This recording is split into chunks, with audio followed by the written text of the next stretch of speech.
Data centres are a very big talking point here at ECOC, and I'm joined today by Michael Lebby of Lightwave Logic, who's just presented at the Market Focus. Michael, you gave a fascinating presentation on data centres. One of the things you covered was what it takes to be successful.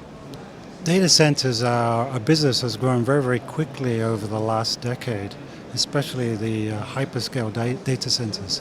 And I in my talk, focused on 4 challenges that need to be solved.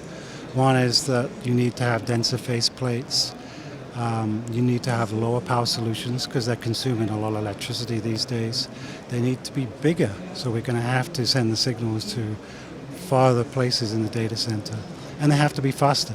So these 4 metrics have to be challenged by technology solutions and solved over the next few years in order for the data centers to continue their growth and their performance.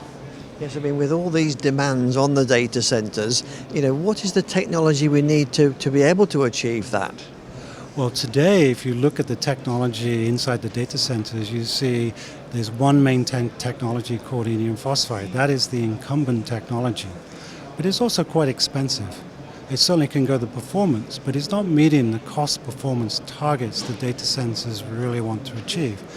But there's a new technology that's up and coming, and it's grown very, very quickly over the last year, which is silicon photonics. Silicon photonics is showing a lot of potential that it might be able to meet the cost performance targets, but it's not there yet. The technology that I looked at, and I'm representing Lightwave Logic, is polymer photonics. That's the use of polymers on top of a platform. It could be silicon or it could be indium phosphide. And polymers actually has a very high potential not only to meet the performance, but the cost structures needed to actually address some of these 4 major challenges that data centers have. Yeah, because cost is critical at the component end of the market in particular, isn't it? Absolutely, and one of the ways to address cost is to integrate components together. That's called a PIC, or a photonic integrated circuit. Polymers allows photonic components to be integrated at a very low cost. Now, if you think about what a polymer is, it's actually a liquid that you spin onto some type of substrate and then you cure it. It's a very low cost way of applying that technology. And if packaged correctly with the right performance, it will meet the metrics.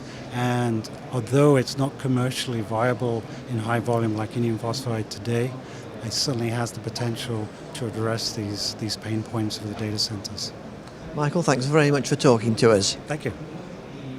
So, could polymer be the next big thing in the industry?